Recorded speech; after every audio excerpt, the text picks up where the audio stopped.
그리고 우리가 이번에 한국의 땅, 한국의 산하를 하면서 이제 풍경화 전시를 많이 했어요. 그래서 그 풍경의 작품들을 많이 좀 갖고 와 봤어요. 두 님프가 있는 풍경인데, 이런 바로크 시대에서는 이런 서사적인 거, 옛날 얘기들, 그리고 고전들, 이런 것들을 소재로 해서 작업을 한 경우가 많은데, 근대로 넘어오기 전에 근세까지만 하더라도 이 자체가 풍경화 자체로서가 아니라 배경으로 활용된 그림들이 많아요. 고전주의의 대표가 이제 다비드인데, 이런 그림들을 보면 호리티우스 형제의 맹세예요. 이거 좀 보면은 이제 아버지가 아들 셋이 있는데 그 셋한테 이제 전쟁에 나가라고 독려하는 그런 내용을 담은 그림이에요. 그러니까 여기서도 보면 그 이전에 바로크 뭐 렘브란트도 그렇고 뭐 다른 그 이전의 작가들도 보면 여기가 원래 검정색이에요. 이런 검정색 바탕에 이런 얼굴들이 이렇게 나오는 이런 기법들을 많이 써요. 그 세계 명암 대비를 통해서 배경과 이 인물이 차이가 나도록 도드라지도록 그리는 그런 방법을 많이 썼고, 그리고 전체적으로도 보면 이 끝에서 끝을 보면 이게 삼각형 구도로 이루어져 있다는 걸 알 수가 있죠. 그런 좀 형식적인 면을 갖추고 있는 게 바로크 미술이라고 한다면, 이 낭만주의는 아까 말씀드렸듯이 감정과 직관으로 작가의 자유로운 상상력을 표출을 합니다. 작가의 개성이 잘 드러나는데, 여기서도 그러니까 음악에서도 어떤 시나 소설이나 수필을 주제로 뭔가 이루어졌다고 했잖아요. 만들어졌다고 했잖아요. 미술에서도 마찬가지예요. 이게 메두사의 뗏목인데, 여기서 보시면 이 사람 지금 죽어 있죠. 널브러져 있고. 이게 고전 미술에서는, 그 이전의 미술에서는 절대 이런 걸 그릴 수가 없었어요. 사람을 그려도 완벽한 사람을 그렸어야 됐고, 그리고 항상 아름다워야 되고, 모델은 항상 신이었고, 표현되는 건 신이었었고, 그래서 그 모델도 정말 아름다운 사람들, 아름다운 남자, 아름다운 여자들을 표현을 했었는데, 낭만파에 들어와서 이게 갑자기 보기 힘든, 좀 너무 심한 이런 것들을 표현을 하게 되는데, 이런 표현들을 통해서 인간의 감정을 표현하게 되는 거죠. 그러니까 이 메두사의 뗏목이라는 거는 그 항해를 하다가 난파가 돼요. 생존자가 살아서 돌아옵니다. 그래서 그 생존자의 말을 제리코가 듣고 모델을 사서 그때 상황을 재현을 해서 보고 그린 게 메두사의 뗏목이에요. 그런 어떤 고전이나 좀 심각한 어떤 이야기나 이런 것들을 그려놓던 것이 메두사의 낭만파 미술의 특징이다, 이렇게 아시면 될 것 같아요. 그거하고 아주 비슷하게 그렸던 것이 민중을 이끄는 자유의 여신, 이제 들라크루아가 그린 거죠. 이거는 이제 많은 사람들이 여기 프랑스 길을 들고 있으니까 와, 프랑스 혁명이구나 그러는데, 프랑스 혁명이 아니라 7월 혁명을 기념해서 이제 그린 거예요. 근데 그린 거를 보면은 아까 전에 거랑 좀 비슷하죠? 이 모양이, 느낌이. 여기 있는 사람이, 총을 들고 있는 남자가 작가 자신을 표현했다고 해요.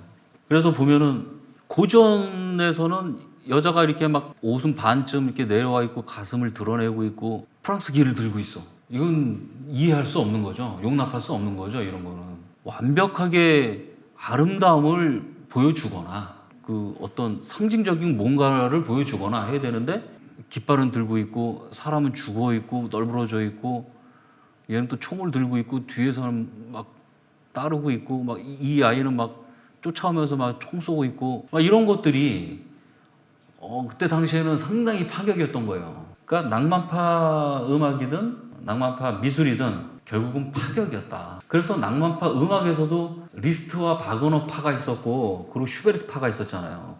그게 뭐냐면, 베토벤이 죽었을 때 베토벤의 죽음을, 베토벤을 평가하는 거를 혁명이다. 베토벤은 혁명이다. 저 사람은 아무도 할 수 없었던 거를 해낸 사람이다. 모든 걸 깨부시고 새로운 거를 만들어낸 사람이다. 그래서 그거를 독일의 정통으로 보자 라고 해서 그 사람을 따라야 된다라는 사람이 있었고, 그래, 그 사람이 깼듯이 우리도 깨야 되는 거다. 그 사람을 진짜로 따르려면 우리도 깨야 되는 거다. 그리고 따라갔던 게 리스트였어요. 그리고 그 시대를 지나치면 이제 사실주의가 나오게 돼요. 그 사실주의는 사실주의의 대표주자 이제 쿠르베죠. 쿠르베는 한 말이 있어요. 나는 내가 내 눈에 보이는 것만 그린다. 내가 경험하지 않은 건 그리지 않는다라고 주장했던 사람이 이제 꾸르베죠. 그리고 보이는 것 그대로를 성실하게 묘사하는 것이 진정한 아름다움이다. 낭만주의보다 한술 더 떠서 일상생활을 그려요. 이렇게. 그 이전에는 꿈에도 상상 못했던 거죠. 사람을 표현하는 데 있어서 이상적인 거를 표현을 해야 되는데 그냥 그 늙은 석공을 그리고 있고 그 아들내미가 좀 남루한 옷을 입고 힘들게 돌 자루를 또 이렇게 들고 있는 모습을 그리고 저게 뭐야? 저게 아름다운 거야? 라고 당시 사람들은 얘기를 했죠. 아이 저런 건 그림도 아니야. 처음에 막 이랬었단 말이죠. 근데 꾸르베는 보이는 그대로를 보여줘서 거기 안에서 뭔가 감동이 느껴지는 게 그게 아름다움이야 라고 외친 사람이 꾸르베인 거죠. 사실주의 화풍의 작가들이고, 그리고 사실주의와 함께 같이 껐던 게 이제 자연주의인데, 사실주의는 일상의 사실을 그렸다라고 한다면 자연주의는 자연의 사실을 그렸다고 생각하시면 돼요. 작업복을 입고 여자들이 밀밭에서 저 이삭을 줍고 있는 게 저게 뭐가 아름다워. 근데 작가가 그려서 표현하면 이런 아름다움으로 다가올 수가 있는 거죠. 그거를 보여주려고 했던 게 자연주의 화풍의 사람들이고, 그 대표주자가 이제 밀레였던 겁니다. 그러고 나서 이제 아까 말씀드렸듯이 사진기가 발명되고 막 그러면서 인상주의로 넘어가게 되는데, 똑같이 재현하는 거는 사진기를 못 따라가요. 그 사진기를 어떻게 따라갈 거예요? 근데 사진기가 당시에 못했던 게 있었어요. 그게 뭘까요? 컬러죠, 색. 근데 그거를 그림으로 표현하자니 한계가 있어요. 왜냐면 사진은 있는 그때 그 모습을 착각하고 찍어서 완벽하게 모습이 딱 나오는데, 그림은 제 아무리 빨리 그려도 움직이는 걸 어떻게 그려? 그러다 보니까 느낌만 그려주는 거예요. 느낌만. 그때 그 당시의 느낌. 그 느낌을 보여주기 위해서 새벽, 아침, 낮, 저녁, 밤을 쭉 그려주는 연작을 그리게 되는 거죠. 연작 작품들이 많이 나오게 되는 거죠. 이런 모네 이제 해돋이 현상에서 인상파가 인상파라는 제목이 만들어지게 되는 거고, 거기서 이제 또 그 인상파 작가 중에서 만해 모네를 지나쳐서 이제 후기 인상파에서 고후 고갱 세잔이 나오게 되죠. 그 고후 고갱 세잔 이후에 신인상파가 나오게 되는데, 그게 이제 쉐라와 신약이죠. 이런 그림들을 보게 되면 다른 게 뭐죠? 색이 조금 더 맑다, 화려하다, 밝다라는 느낌이 들어요. 왜 그러냐면 이 사람들은 순색을 써요. 그러니까 그 이전의 작가들은 파레트에서 색을 섞어서 그림을 발라서 색을 냈다라고 한다면, 신인상 작가들 같은 경우는 원래의 색을 점을 찍어요. 점을 찍고 또 그 옆에 또 다른 색을 찍어서 본인이 원하는 색깔을 내게 되는 거죠. 그래서 자세히 보면 이게 검은색인 것 같지만 이 안에는 파란색도 있고 빨간색도 있고 노란색도 있고 별색이 다 들어가 있어요. 이게 곤색으로 보이지만 이 안에는 보라색부터 시작해서 빨간색, 검은색, 노란색, 여기도 다 들어가 있어요. 그 원리는 뭐냐면 과학적인 원리예요. 우리가 그 빛은 흡수하고 빛을 튕겨내면서 우리 눈에 가시광선이 읽혀지는 거잖아요. 그러면서 색을 구분하는 거잖아요. 그렇듯이 그런 과학적인 방법으로 여러 가지 색들이 모여서 하나의 색을 만든다는 그 과학적인 원리를, 빛의 원리를 이렇게 화폭으로, 그림으로 보여주고 있는 게 신인상주의의 특징입니다. 아까 말씀드렸듯이 전체적으로 봤을 때는 되게 풍경화 같아요. 되게 풍경화 같은데 알고 보면 이 안에 어떤 내용이나 어떤 상황을 얘기를 하고 있었다. 그리고 풍경은 독자 예술이 아닌 그저 배경이었다. 제일 대표적인 게 이제 이 그림이죠. 저 뒤에 분명히 풍경화가 있어요. 이 뒤에 풍경화가 있는데 이거는 그냥 배경이었다. 원래 그린 건 이 모나리자다. 근데 여기서 동양화에서는 대기원근법, 공기원근법 뭐 이런 것들이 나와요. 안개가 피어오르고 공기가 피어오르는 것처럼 그런 기법이 있는데, 서양화에서도 마찬가지로 그런 아련하게 사라지고 공기원근법이 서양화에서도 있었다. 근데 그거를 서양화에서는 수프마토 기법이다라고 해서 그 기법을 또 모나리자의 이 눈썹에서 적용하지 않았나. 눈썹이 없죠 지금. 눈썹을 사라지게 함으로써 이 진짜 이 여자의 감정을 숨기고 있는, 읽지 못하게 하는, 우리가 감정을 읽을 수 있는 요소 중에 하나가 이 눈썹이거든요. 근데 이 눈썹을 안 그린 거야. 근데 일설에는 일부러 안 그린 거다, 나중에 그리려고 안 그린 거다, 뭐 이렇다 저렇다 뭐 얘기들은 많지만, 어쨌든 이 뒤에 아련하게 표현하는 이런 기법들을 스푸마토 기법이다. 그리고 그때 당시에 르네상스 시대, 바로크 시대 뭐 이때까지만 해도 배경으로 풍경화가 존재했었다. 근데 이제 이 낭만파로 넘어오고 이러면서 제대로 이제 풍경화가 이제 그려지기 시작했는데, 지금 보이는 그림은 호베마의 그림입니다. 대각선 구도죠, 대각선 구도. 여기서 보면 이렇게 대각선 구도죠. 그러니까 이 대각선 구도라는 건 뭐냐면 이 일부러 대각선 구도를 만든 거예요. 왜냐하면 이렇게 가다 보면 여기 한 군데에 소실점이 생기죠. 일정 소실이. 그래서 그 소실점에 의해서 이 투시를 만들어내는 거죠. 이 투시를. 여기서 근경과 저 원경의 그 원근을 가장 효과적으로 표현할 수 있는 방법 중에 하나가 투시도법이기 때문에, 그 투시도법 중에서 일점 소실점, 여기 맺히는 이런 것도 이제 활용을 했던 게 그런 그림들이 이제 나오기 시작합니다. 그러니까 이런 것들도 보면은 콩스탕의 그림인데, 목초지의 소와 양입니다. 바로크와 낭만파 그 사이에 걸친 작가인데, 이게 뭐 대단히 아름답고 뭐 그런 게 아니죠. 일상인 거죠. 일상의 모습이나 전체적으로 봤을 때 멋있잖아요. 그러니까 그런 감동을 주는 그림을 그리게 됩니다. 낭만파로 가면서, 바로크에서 낭만파로 가면서. 그러니까 이런 것도 마찬가지예요. 아침에 소를 몰고 가는 그런 풍경을 그린 거예요. 근데 상당히 인상적으로 그렸죠. 그리고 이런 것도 보면은 대대형불작의 아침인데 그냥 일상의 전원의 풍경을 이제 그려준 거예요. 풍경화의 대표 작가로 일컬어지는 작가가 이제 컨스터블과 이제 터너죠. 컨스터블의 건초마차라는 건데, 이것도 보면 일상의 풍경을 그리고 있는데, 이런 풍경들, 이 강아지 한 마리까지, 뒤에 배경까지, 그리고 구름 표현한 것까지 상당히 그 이전에는 없었던 과감한 그 색과 그런 일상을, 그냥 평범한 일상을 담아서 작품화하는데 성공하고 있는 작가들인 거죠. 그래서 이 작가들이 나중에 결국은 인상파 작가들한테 많은 영향을 주게 됩니다. 그리고 낭만파 시대 때 이제 요런 그림도 이제 그려졌어요. 코로의 그림인데, 코로는 주로 이런 전설, 그런 것들을 주제로 한 그런 작품들을 내용으로 한 그림들을 이제 많이 그렸었어요. 루소라는 작가의 연못이라는, 오크 연못이라는 작품이고요. 여기서부터 여기까지, 그리고 이 흐름, 그리고 이 뒤에 이런 근경과 저런 원경, 빠져나감, 거리감, 이런 것들을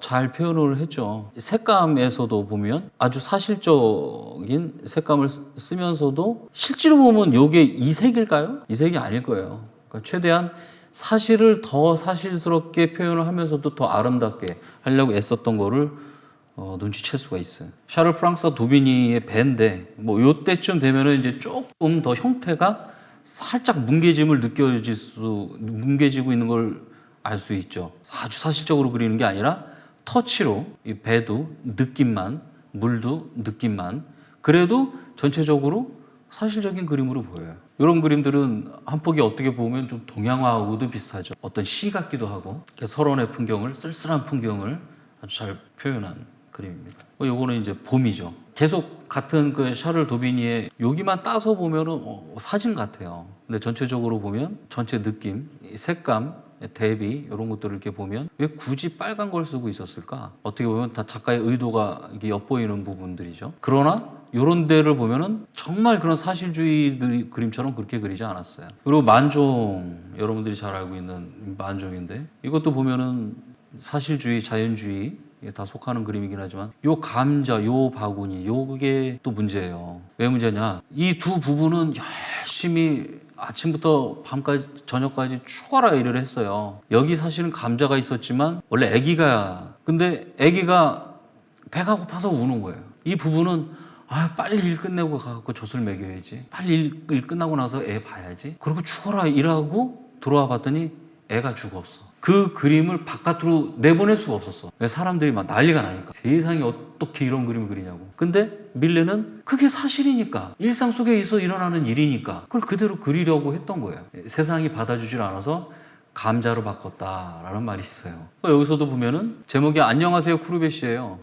두 귀족이 이렇게 지나가면서 안녕하세요 얘기를 했는데, 원래대로 한다면 이 사람이, 이런 귀족이 안녕하세요 쿠르베시 그러면은 더 고개를 숙여서 더 겸손하게 예 무슨 백장님 무슨 공장님 이러면서 인사를 해야 되는데, 빳빳이 쳐들고 안녕하세요 쿠르베시, 그러니까 네 왜요? 잘 지내요? 그냥 같이. 이 시대가 이제 그런 시대라는 거를 이제 예고를 하는 거죠. 이제 더 이상의 권력과 그런 것들은 이제 소용없다. 시대성을 담은 그런 그림이에요. 그래서 사실주의라는 게 보이는 그대로를 그리는 것도 사실주의이긴 하지만, 내용 자체가 그 당대의 그 사실을 담고 있는 그림도 사실주의에 포함이 된다라는 말씀을 드리고 싶어요. 그때 한편에서는 러시아예요. 지금 이 뒤에는 이 큰 배예요. 이 사람들은 끈으로 묶어서 사람들이 저 배를 끌고 있는 거예요. 되게 잔인하죠. 근데 이런 일상을 담담하게 있는 그대로 그렸던 게 사실주의 그림이었고, 그때 당시 러시아에서 이런 사실주의 그림들이 많이 그려졌고, 그 이후에도 많이 그려졌어요. 왜? 사회주의니까. 어떤 노동자 계급, 어떤 사회주의 이런 것들을 강조를 하려다 보니까 이런 사실주의 그림들이 많이 나왔죠. 그리고 러시아 같은 경우나 중국 같은 경우는 그런 막 풍요롭고, 그리고 이런 현대 철학적이고 이런 거, 그런 거 못 그리게 했어요. 그런 거 못 만들게 했어요. 그런 거 있으면 다 철거시키고 잡혀가고 그랬어요. 사실주의 그림밖에 못 그리는 거예요. 그래서 지금도 사실주의 그림을, 정말 진정한 사실주의 그림을 보고 싶다 그러면 러시아를 가서 보면 돼요. 이것도 마찬가지로 이 사람이 어떤 그 혁명군에 속한 아들인데, 아들이 어디 들어갔다가 나왔어요. 근데 사람들이 다 보면은 얘는 뭐야? 이거 엄마가 쟤 또 왔어? 이러고, 얘는 쳐다보는 눈빛이 뭔가 왜 왔지? 막 이런 식으로 쳐다보고, 뭔가 이렇게 반가워하는 얼굴이 없어요. 그랬던 이유가 이때 당시에 이 상황이, 혁명가로서 얘는 분명히 어딘가 가서 누구를 잡아넣고 누구를 죽이고 누구를 아프게 하고 고통스럽게 한 걸 거거든. 집안 식구들이 별로 반갑지가 않은 거예요. 그 당시에 그 사회상을, 가족상을 그대로 그렸다. 러시아 사실주의 중에 한 명이 일리아 레핀이라는 작가입니다. 제목도 아무도 기다리지 않았다. 그렇게 돼서 이제 뭐 나중에 세잔 고우 고갱으로 이제 가게 되면, 고갱은 이제 타히티성으로 넘어가죠. 야수파 작업을 하게 되고, 고우 같은 경우는 테오도르한테 자기 동생의 지원을 받으면서 힘들게 이제 작업을 하죠. 고갱하고 고우는 이제 친구인 거는 다 아시죠. 고갱한테 상처를 받아서 자기 귀를 잘라서 자화상을 그렸고, 그에 비해서 이제 세잔은 이제 입체파를 탄생한 후기인상파인데, 모든 것은 원뿔과 구와 육면체로 만들어졌다. 그걸로 표현할 수 있다. 상징할 수 있다. 그렇게 했던 이제 후기인상파. 그 중에 대표적인 게 고흐의 풍경화를 갖고 왔어요. 지금 풍경화를 소개하는 시간이니까. 세잔의 풍경화도 좋은 작품들이 많죠. 그러고 나서 이제 현대로 들어가면 음악도 그렇지만, 음악은 막 불협화음, 여러 가지 양식의 그 복잡함, 막 이런 것들로 대별이 된다면, 현대 미술은 좀 사상적인 게 많죠. 그래서 다다이즘이다. 그래서 나는 변기를 들어서 현대 미술의 얼굴에 집어던졌다라고 디샹이 얘기를 했어요. 그리고 목적이 존재하지 않는 우리들은 자연스럽게 미지의 세계로 귀를 기울이게 된다. 목적이 없대. 그리고 아카데믹한 회화는 자연과 인생을 기만하고 있다. 그러니까 아카데믹한 이런 그림은 의미가 없다라는 얘기죠. 그럼 뭐가 의미가 있는데, 기존의 이런 사상이나 미술이나 음악이나 이런 예술을 거부하고 새로운 사상을 예술에 이식해야 된다. 그렇게 부르짖었던 게 다다이즘이에요. 기존 문명, 그러니까 원래 잘 내려오고 있다가 이 기계와 산업화가 됨으로 인해서 인간 존엄성과 이런 자연을 파괴를 한 것이 과학 문명과 산업 기술의 발전이기 때문에 그런 거에 반한다. 이제 그런 얘기들을 하면서 결국은 그런 물질이 모든 것들을 대체한다. 의미를 담고 이런 미니멀리즘, 모노크롬 미술로 이제 흘러 들어가게 됩니다. 자, 이렇게 해서 우리가 쭉 음악, 미술 쭉 살펴봤는데, 그렇게 고전에서 낭만파를 이어서 현대로 음악과 미술이 내려와서 지금의 음악이 있고 지금의 미술이 있는데, 지금 우리 미술관에서 하고 있는 전시가 그냥 우리 눈으로 봤을 때는 풍경화로 보이고 그냥 우리 눈으로 봤을 때는 일반적인 그림으로 보이겠지만 그 안에 제가 여태까지 설명했던 그 모든 게 다 들어가 있습니다. 이 전시에. 큰 터치로 그렸고 돌가루를 갈아서 악교에 녹여서 한지 위에 그린 거예요. 그래서 나중에 조명을 잘 받으면 반짝반짝거리는 걸 느낄 수 있죠. 한국화입니다.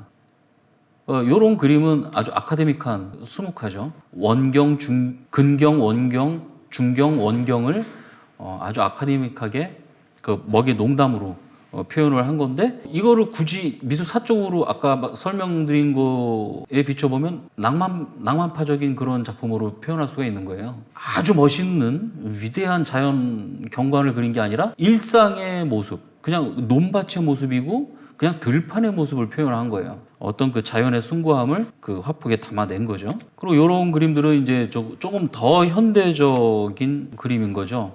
이런 작가들은 원래 전공이 도자기여서 이 흙을 또 활용해서 마티에르를 내서 그림을 그렸는데 일체 어떤 형식적인 거 이런 것들을 깨고 순수의 이런 형태들만 자기가 갖고 있는 그 심상을 표현을 한 거죠. 아주 필요한 요소들만 갖고요. 색, 선, 형태. 근데 형태는 고정적인 형태가 아니라 고정관념적인 형태가 아니라 아주 자유로운 형태의 것들을 활용해서 표현을 했고 색감도 아주 어려운 색을 쓴 게 아니라 순색들을 주로 많이 쓴 거죠. 이런 유기중 작가의 작품 같은 경우는 이게 이제 현대 한국화라고 이제 보시면 돼요. 이런 데 보시면 이것도 여백이고 이런 것도 여백이지만 이것도 여백이에요. 한국화에선 이런 거를 비백이라고 해요.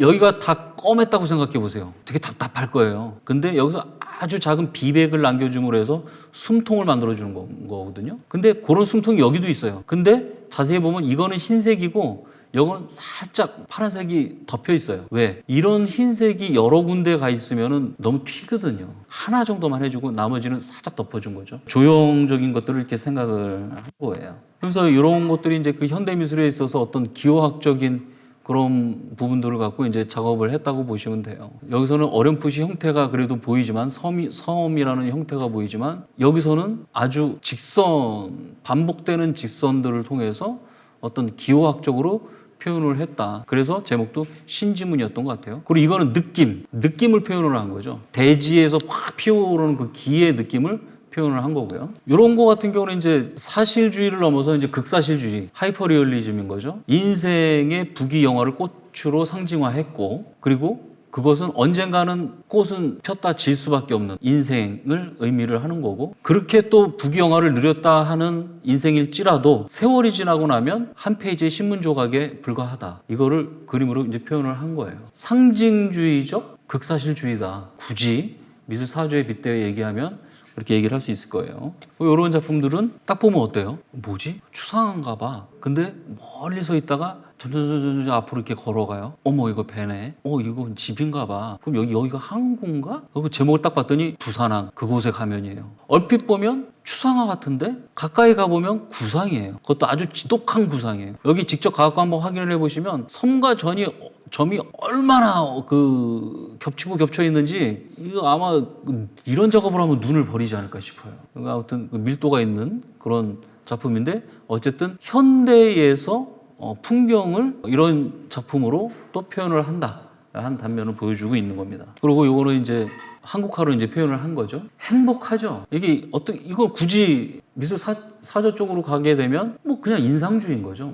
자, 이렇게 해서 아무튼 미술과 음악을 접목을 해서 뭔가 말씀을 드려서 그 안에서 공통점을 찾게 하고 차이점을 찾게 하고 그래서 그 배경 지식을 갖고 그 배경 지식으로 지금 우리가 전시하고 있는 품들을 이어서 감상을 해보셨어요. 그냥 작품을 봤을 때 하고 쭉 음악이 뭔지 예술이 뭔지 그 흐름과 그 안에 그 핵심 내용을 어느 정도 살펴보고 그림을 봤을 때하고는 느낌이 아마 확 다를 거예요. 여기 계신 작가분들은 그렇다 치지만 일반 분들은 이런 느낌을 갖고 작품을 보면 여태까지 자기가 느끼지 못했던 거, 보이지 않았던 것이 새록새록 보이게 되지 않을까 이런 생각을 하게 됩니다. 얘기가 좀 길어졌는데 재밌지 않은 얘기 끝까지 들어주셔서 아무튼 감사합니다.